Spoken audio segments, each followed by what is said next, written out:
ഇസ്രായേലിന്റെ ഉൽപ്പന്നങ്ങൾ ലോക വിപണിയിൽ കൂപ്പ് കുത്തി വീഴുന്നു എന്ന റിപ്പോർട്ടാണ് ഏറ്റവും ഒടുവിലായി ഇപ്പോൾ പ്രചരിച്ചുകൊണ്ടിരിക്കുന്നത്.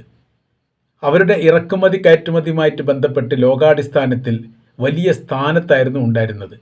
എന്നാൽ ഇപ്പോഴത്തെ നിർമ്മിത വസ്തുക്കളെല്ലാം വിൽപ്പന നടത്താൻ പറ്റാത്ത വിധം പല കമ്പനികളും അടച്ചു പൂട്ടുന്നൊരു സ്ഥിതിയിലേക്ക് ഇസ്രായേലിൻ്റെ സ്ഥാപനങ്ങൾ മാറിയിരിക്കുന്നു എന്നുള്ളതാണ്.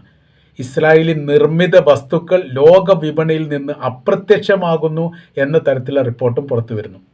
കാര്യം എന്ന് പറയുന്നത് ഉൽപ്പന്നങ്ങൾ വാങ്ങാൻ വേണ്ടി ആളുകൾ ഇല്ലാതെ വരുന്നു, ഒറ്റപ്പെടുത്തിയിരിക്കുന്ന സ്ഥിതിയിലേക്ക് കാര്യങ്ങൾ പോകുന്നു എന്ന് ചുരുക്കം. അഥവാ ഇസ്രായേലിൻ്റെ ബ്രാൻഡ് ഏതാണ് എന്ന് മനസ്സിലാക്കിക്കൊണ്ട് പല മതസംഘടനകളും സാമൂഹ്യ സംഘടനകളും അവയെ ബഹിഷ്കരിക്കാൻ വേണ്ടി ആന്തരികമായ രീതിയിൽ വലിയ പ്രചാരണം നടത്തുകയും അത് ലക്ഷ്യം കാണുകയും ചെയ്തിരിക്കുന്നു. ഇത് അറബ് മുസ്ലിം രാജ്യങ്ങൾ മാത്രമല്ല, യൂറോപ്യൻ ആഫ്രിക്കൻ രാജ്യങ്ങളും ഇത് പ്രകടമാണ് എന്നുള്ളതാണ്. അമേരിക്കയും സോവിയറ്റ് യൂണിയൻ തമ്മിലുണ്ടായിരുന്ന ശീതസമരത്തിന് തുല്യമായിരിക്കുന്ന ഒരു സ്ഥിതിവിശേഷം ലോക വിപണിയും ഇസ്രായേലിൻ്റെ ഉൽപ്പന്നവും തമ്മിൽ ഇപ്പം നടന്നു വരുന്നുണ്ട് എന്നതാണ് ചുരുക്കി പറയുന്നത്. നിത്യേന ദശകോടികളുടെ നഷ്ടമാണ് ഇസ്രായേലിൻ്റെ കമ്പനികൾക്ക് ഇപ്പം അനുഭവിക്കേണ്ടി വരുന്നത് എന്ന് ചുരുക്കം. നെസ്ലി എന്ന് പറയുന്ന കമ്പനിയെക്കുറിച്ച് പറയുന്നത് അതിൽ 50% തൊഴിലാളികളോടും ജോലിയിലേക്ക് വരണ്ട എന്ന് പറഞ്ഞിട്ട് പിരിച്ചുവിടപ്പെട്ടിരിക്കുന്നു എന്നുള്ളതാണ്.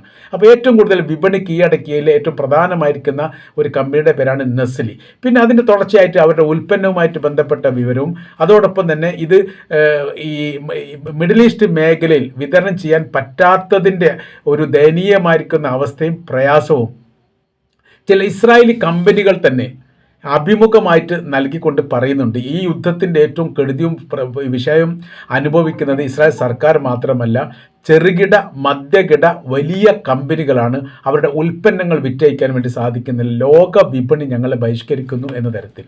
അതിലേതൊക്കെ ഈ നിർമ്മാണ വസ്തുക്കളാണ് കയറ്റുമതി ചെയ്തതെന്ന് നോക്കാം ഇസ്രായേലിൽ നിന്ന്.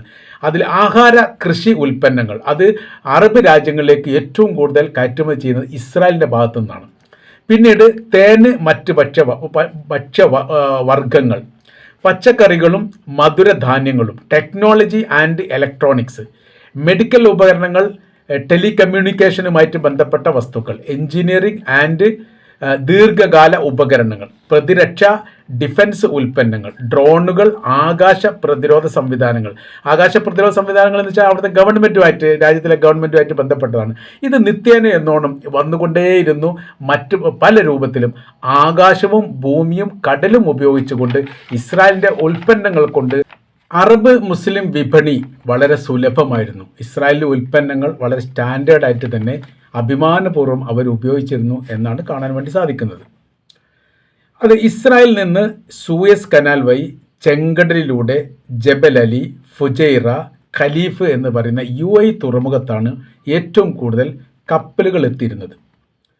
അത് ഹൈഫ തുറമുഖം, ഇസ്രായേൽ ഹൈഫ തുറമുഖം കേന്ദ്രീകരിച്ചുകൊണ്ട് നിത്യേന ഡസൻ കണക്കിന് കപ്പൽ എന്ന തരത്തിൽ ഈ മേഖലയിലേക്ക് എത്തിക്കൊണ്ടേയിരുന്നു. ഇവിടെ നിന്ന്, അതായത് UAEയുടെ പോർട്ടിൽ നിന്നാണ് മറ്റ് അറബ് രാജ്യങ്ങളിലേക്ക് ഇസ്രായേലിൻ്റെ ഉൽപ്പന്നങ്ങൾ വിതരണത്തിന് വേണ്ടി എത്തിച്ചിരുന്നത് എന്ന് പറയുന്നു. അത് കരമാർഗവും വിമാനമാർഗവും ഉപയോഗിച്ചിരുന്നു എന്നാണ് കാണാൻ വേണ്ടി സാധിക്കുന്നത്. മറ്റൊരു റൂട്ട് പറയുന്നത് ഹൈഫ തുറമുഖം വഴി ഈജിപ്തിലെ അലക്സാണ്ട്രിയ തുറമുഖം അവിടെ എത്തിയിട്ട് മാറ്റിക്കയറ്റുന്ന അല്ലെങ്കിൽ മറ്റു വാഹനത്തിലേക്ക് കയറ്റി കൊണ്ടുപോകുന്ന പ്രവൃത്തി നടന്നിരുന്നു. കരമാർഗമാണെങ്കിൽ ഇസ്രായേൽ പിന്നീട് UAEയുടെ ലാൻഡ് കോറിഡോർ വഴി അങ്ങനെയും പോയി. പല മാർഗങ്ങളും ഉപയോഗിച്ചുകൊണ്ട് അവർ ഇസ്രായേലിൻ്റെ ഉൽപ്പന്നങ്ങൾ എത്തിച്ചേരുന്നു. ജോർദാൻ വഴി സൗദിയിലേക്ക് എത്തിയിട്ടുണ്ട് എന്നും കാണാൻ വേണ്ടി സാധിക്കുന്നു. ജോർദാനും ഇസ്രായേൽ അതിർത്തി പങ്കിടുന്ന രാജ്യമായതുകൊണ്ട് അവർക്ക് പിന്നെ അത് വളരെ എളുപ്പത്തിൽ സാധിക്കും. ജോർദാനും സൗദി അറേബ്യയും തമ്മിൽ നല്ല ബന്ധമാണ്, അപ്പോൾ അങ്ങനെ വരാൻ വേണ്ടി സാധിക്കും എന്ന് ചുരുക്കം. ഇപ്പോഴത്തെ സ്ഥിതി എന്ന് പറയുന്നത് ഗസ യുദ്ധം ആരംഭിച്ച് ഒരു വർഷത്തിന് ശേഷം 2023 ഒക്ടോബർ 7 ആരംഭിച്ചു. 2024 എത്തിയതോട് കൂടിയിട്ട് ഉൽപ്പന്നങ്ങൾ വലിയ രീതിയിൽ വൻതോതിൽ വിപണിയിൽ നിന്ന് വിറ്റഴിക്കാൻ സാധിക്കാത്ത വിധം എക്സ്പയർ ആയി പോവുകയോ നശിപ്പിക്കുകയോ അതല്ലെങ്കിൽ ഇറക്കുമതി ചെയ്യുന്നതിൽ നിന്ന് ഈ സ്ഥാപനങ്ങൾ തടയപ്പെടുകയോ ചെയ്തിട്ടുണ്ട് എന്നുള്ളതാണ്. അതിൽ ഒരുപാട് കമ്പനികളുടെയും സ്ഥാപനങ്ങളുടെയും പ്രത്യേകിച്ച് സൂപ്പർ മാർക്കറ്റ് പോലെയുള്ള ഭക്ഷ്യധാന്യങ്ങൾ വിതരണം ചെയ്യുന്നതിൻ്റെ ഏകദേശം 90% ഇസ്രായേലി ഉൽപ്പന്നങ്ങൾ വിപണി മാർക്കറ്റിൽ ഇറങ്ങാതെ വിൽപ്പന നടത്താൻ പറ്റാത്ത സ്ഥിതികൾ വന്നിരിക്കുന്നു എന്നാണ് ഈ റിപ്പോർട്ടിൻ്റെ ഭാഗമായിട്ട് മനസ്സിലാക്കാൻ പറ്റുന്നത്. പിന്നെ രണ്ടാം ഘട്ടത്തിൽ ഈ ഉൽപ്പന്നങ്ങൾ വന്ന സമയത്ത് രാജ്യത്തിന് ലഭിക്കുന്ന, ഇസ്രായേൽ രാജ്യത്തിന് ലഭിക്കുന്ന ടാക്സ് ഇനത്തിൽ ഭീമമായിരിക്കുന്ന സാമ്പത്തിക നഷ്ടം അവർക്ക് നേരിട്ടു. കമ്പനിയെ സംബന്ധിച്ചിടത്തോളം അവിടെ തൊഴിലുകൾ കുറഞ്ഞു. അതായത് പല സ്ഥാപനങ്ങളും അടച്ചു പൂട്ടേണ്ട സ്ഥിതിയിലേക്ക് എത്തി. പിന്നീട് ഈ മാർക്കറ്റിൽ നിന്ന് തന്നെ ഇത്തരം സ്ഥാപനങ്ങൾ, ഇത്തരം വസ്തുക്കൾ, അവരുടെ ഉൽപ്പന്നങ്ങൾ അപ്രത്യക്ഷമാകുമ്പോൾ അതിൻ്റെ മേലെ മറ്റ് സ്വകാര്യമായിരിക്കുന്ന കമ്പനികൾ ഈ ഉൽപ്പന്നവുമായിട്ട് വിൽപ്പന നടത്തിക്കൊണ്ട് അതിനെ സ്ഥാനം പിടിച്ചെടുക്കുന്ന സ്ഥിതിയും കാണാൻ വേണ്ടി സാധിച്ചു. രണ്ടാം ഘട്ടത്തിൽ അവർ മേഡ് ഇസ്രായേലിൻ്റെ പേര് മാറ്റിയിട്ട് മറ്റ് പേരിൽ, പ്രത്യേകിച്ച് അമേരിക്കയുടെ ഒക്കെ പേരിൽ ഉൽപ്പന്നങ്ങൾ സീല് മാറ്റിക്കൊണ്ട് അടിച്ച് വിതരണം നടത്തുന്ന സംഭവങ്ങളൊക്കെ ഉണ്ടായി. അത് ഇലക്ട്രോണിക് പോലെയുള്ള ഉൽപ്പന്നങ്ങളിൽ അത് കൂടുതലായിട്ട് കാണാൻ വേണ്ടി സാധിച്ചു എന്നുള്ളതാണ്. സോണി എന്ന് പറയുന്ന കൊറിയയുടെ ജപ്പാൻ അതിൽ പറയുന്നുണ്ട്, ഈ ഉൽപ്പന്നങ്ങൾ ഇസ്രായേലിൽ അതിൻ്റെ ഫാക്ടറി ഉണ്ട്. ഈ ഫാക്ടറിയിൽ ഈ പ്രൊഡക്റ്റ് ഇസ്രായേൽ എന്നുള്ളിടത്ത് സ്റ്റിക്കർ മാറ്റിയിട്ട് അതിൻ്റെ പുറത്ത് കൊറിയാന്നോ അതല്ലെങ്കിൽ മറ്റ് ജപ്പാനെന്നോ രാജ്യത്തിൻ്റെ മറ്റു പേര് വെച്ചുകൊണ്ട് വിൽപ്പന നടത്തിയിട്ടുണ്ട് എന്ന് പറയുന്നു. എന്നാൽ ഇതും വരുന്ന റൂട്ടുകളും വിതരണം ചെയ്യുന്ന ആളുകളും മാറ്റിക്കയറ്റുന്നതുമായിട്ട് ബന്ധപ്പെട്ട തൊഴിലാളികൾക്ക് വളരെ കൃത്യതയോടുകൂടി മനസ്സിലാക്കാൻ വേണ്ടി പറ്റി ഏത് രാജ്യത്തു നിന്നാണ് ഈ ഉൽപ്പന്നങ്ങൾ വരുന്നത്, എവിടെയാണ് ഇറക്കുമതി ചെയ്യുന്നത്, പിന്നീട് എങ്ങോട്ടാണ് കയറ്റുന്നത്, ഈ കാര്യത്തെക്കുറിച്ച് കൃത്യമായി മനസ്സിലാക്കിയിരിക്കുന്ന ഈ ഇവിടുത്തെ സർക്കാരിൻ്റെ പ്രതിനിധികളോ അല്ലെ ബന്ധപ്പെട്ടവരോ ഇതെന്ത് ചെയ്യുന്നു, ഇത് മാർക്കറ്റിനോട് പറയുന്നു, അല്ലെ വിപണിയായിട്ട് ബന്ധപ്പെട്ട ഏജൻസികളോട് പറഞ്ഞുകൊണ്ട് ഇത് തടയപ്പെടുന്നു. അങ്ങനെ കപ്പലിൽ വന്നിരിക്കുന്ന ടൺ കണക്കിന് വസ്തുക്കൾ ഇറക്കാൻ സാധിക്കാത്ത വിധം കപ്പൽ കെട്ടി നിന്നുകൊണ്ട് കേടുവന്നു പോകുന്ന സ്ഥിതി ഉണ്ടാകുന്നു. അതിന് പറയുന്ന കാര്യം എങ്ങനെയാണ്, ഈ ഗസയിലെ റഫ അതിർത്തിയിൽ വാഹനങ്ങളിൽ കെട്ടിക്കിടക്കുന്ന വസ്തുക്കളെ പോലെ തന്നെ ഇസ്രായേൽ ഉൽപ്പന്നങ്ങൾ മറ്റ് രാജ്യങ്ങളിലേക്ക് ഇറക്കുമതി ചെയ്യാൻ പറ്റാത്ത വിധം അവരുടെ കപ്പലിലോ ബന്ധപ്പെട്ട വാഹനങ്ങളിലോ കെട്ടിക്കിടന്നുകൊണ്ട് ചീഞ്ഞു നാറുന്ന അല്ലെങ്കിൽ നശിക്കുന്ന രീതിയിലുള്ള പ്രവൃത്തികൾ ചെയ്യുന്നു. പല കണ്ടെയ്നറുകളും കടലിൽ തള്ളപ്പെട്ടു പോയ സ്ഥിതി പോലും ഉണ്ടായിട്ടുണ്ട് എന്നാണ്. അതായത് ഇവിടെ നിന്ന് അതിന് പ്രത്യേകമായിരിക്കുന്ന ഡേറ്റ് കാര്യങ്ങൾ, ഇലക്ട്രോണിക്കോ അല്ലെങ്കിൽ ഭക്ഷ്യധാനങ്ങളൊക്കെ ആകുന്ന സമയത്ത് കൃത്യമായിരിക്കുന്ന എക്സ്പയറി ഡേറ്റ് ചെയ്തു. ആ എക്സ്പയറി ഡേറ്റ് കഴിഞ്ഞാൽ പിന്നീട് അത് തിരിച്ച് ഇസ്രായേലിലേക്ക് തന്നെ പോയതുകൊണ്ട് കാര്യമില്ല. മാത്രമല്ല അതിന് വലിയ രീതിയിലുള്ള സാമ്പത്തിക നഷ്ടം വേറെ ഉണ്ടാകും. വിൽപ്പന നടത്തുന്നില്ല, പിന്നീട് ഉൽപ്പന്നങ്ങൾ റിട്ടേൺ വരുന്ന സമയത്ത് സാമ്പത്തിക നഷ്ടം ഇരട്ടിയാകുമെന്നതിനാൽ അതവർ ഉപേക്ഷിക്കുന്ന സ്ഥിതിയും ഉണ്ടാകുന്നു എന്ന് ചുരുക്കം. ഇതൊരു അറബ് രാജ്യങ്ങളെയോ അല്ലെങ്കിൽ സമാനമായിരിക്കുന്ന മുസ്ലിം രാജ്യങ്ങളെയോ മാത്രമല്ല, ഇതിനപ്പുറമായ രീതിയിൽ ആഫ്രിക്കൻ, യൂറോപ്യൻ രാജ്യങ്ങളെയും ഇത് ബാധിച്ചിരിക്കുന്നു. ഗവൺമെൻറ്റിൻ്റെ ഔദ്യോഗികതരമായിരിക്കുന്ന പ്രഖ്യാപനങ്ങളൊന്നും ഈ കാര്യത്തിൽ മുസ്ലിം രാജ്യങ്ങളിലൊന്നും പ്രത്യേകമായിട്ട് ഇസ്രായേൽ ഉൽപ്പന്നങ്ങൾ ബഹിഷ്കരിക്കണം എന്നൊരു പ്രഖ്യാപനമൊന്നും ഇതുവരെ ഉണ്ടായിട്ടില്ല.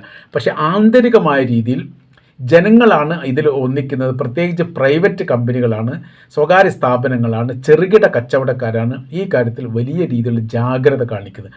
അതോടുകൂടി തന്നെ ഉൽപ്പന്നങ്ങൾ വിറ്റഴിക്കാൻ പറ്റാത്ത വിധം വലിയ സാമ്പത്തിക നഷ്ടത്തിലേക്ക് ഇസ്രായേൽ എന്ന് പറയുന്ന രാജ്യം കൂപ്പുകുത്തി എന്നുള്ളതാണ് അതിൽ നിന്ന് മനസ്സിലാക്കാൻ വേണ്ടി പറ്റുന്നത്. വിപണിയിൽ ഇസ്രായേലി ഉൽപ്പന്നങ്ങൾ കൂപ്പുകുത്തി. ഇതാണ് ചിലപ്പോൾ ഈ പത്രങ്ങളിലൊക്കെ കാണുന്ന ഹെഡിങ് ആയിട്ട് കാണാൻ വേണ്ടി പറ്റുന്നത്. ഇസ്രായേലി നിർമ്മിത വസ്തുക്കൾ ലോക വിപണിയിൽ നിന്ന് അപ്രത്യക്ഷമാകുന്നു, ഇനി കണ്ടെത്താൻ സാധിക്കുമോ എന്ന് പ്രയാസപ്പെടുന്ന രീതിയിലുമുണ്ട്. അപ്പോൾ യഥാർത്ഥത്തിൽ ഈ അമേരിക്കയുടെ പേര് വെച്ചിട്ട് പോലും ഇപ്പോൾ വിൽപ്പന നടത്താൻ പറ്റാത്ത വിധം സാമ്പത്തിക നഷ്ടത്തിൽ ആ രാജ്യം വിശ്വാസപരമായ രീതിയിലും മൂല്യ തകർച്ചയിലും ടൂറിസം മേഖലയിലും തകർന്നിരിക്കുന്നു. സർവ്വ മേഖലയും തകർച്ചയാണ് അതിൽ പറയുന്നത്. കയറ്റുമതി, ടൂറിസം, ഈ ആയുധങ്ങളുമായിട്ട് ബന്ധപ്പെട്ട വിൽപ്പന, പ്രതിരോധ സംവിധാനങ്ങൾ വിൽപ്പന, അതോടൊപ്പം തന്നെ മറ്റു പ്രധാനമായിരിക്കുന്ന ഒരു വിഷയം ഇതിൽ കാണുന്നത് ജൂത പൗരന്മാർ ലോകാടിസ്ഥാനത്തിൽ അവർക്കെതിരെ ജനങ്ങൾ തിരിയുന്ന രീതിയിൽ, അതായത് അവർ ഒരു പൊതു മേഖലയിലേക്ക് രംഗപ്രവേശനം ചെയ്യാൻ പേടിക്കുന്ന തരത്തിലേക്ക് കാര്യങ്ങൾ പോയിരിക്കുന്നു എന്നുള്ളതാണ്. അഥവാ ജൂത പൗരന്മാർ ലോക രാജ്യങ്ങളിൽ നിന്ന് ഒറ്റപ്പെട്ടു പോകുന്നു എന്ന് ചുരുക്കം. അത് ഏറ്റവും കൂടുതൽ യൂറോപ്യൻ രാജ്യങ്ങളിലാണ് എന്നാണ് എൻ്റെ പ്രത്യേകത. സുരക്ഷിതത്വവുമായിട്ട് ബന്ധപ്പെട്ട കാര്യത്തിലും വലിയ വിഷയമുണ്ട്. കാര്യം എന്ന് പറഞ്ഞാൽ ജൂതന്മാരെ സംബന്ധിച്ചിടത്തോളം പൗരാണിക കാലത്ത് തന്നെ ലോകത്തിലെ വ്യത്യസ്ത രാജ്യങ്ങളിലേക്ക് ചെതറിക്കിടക്കുന്ന വിഭാഗമായിട്ടാണ് അവരറിയപ്പെടുന്നത്. അവർ ബിസിനസ് ആണെങ്കിലും വിദ്യാഭ്യാസമാണെങ്കിലും സാമൂഹികപരമായിരിക്കുന്ന രീതിയിലാണെങ്കിലും ടൂറിസം ആണെങ്കിലും ലോകാടിസ്ഥാനത്തിൽ അവർ കറങ്ങിക്കിടക്കുന്ന വിഭാഗമാണ് കൂടുതലും ജൂതന്മാരുണ്ടാകുന്നത്.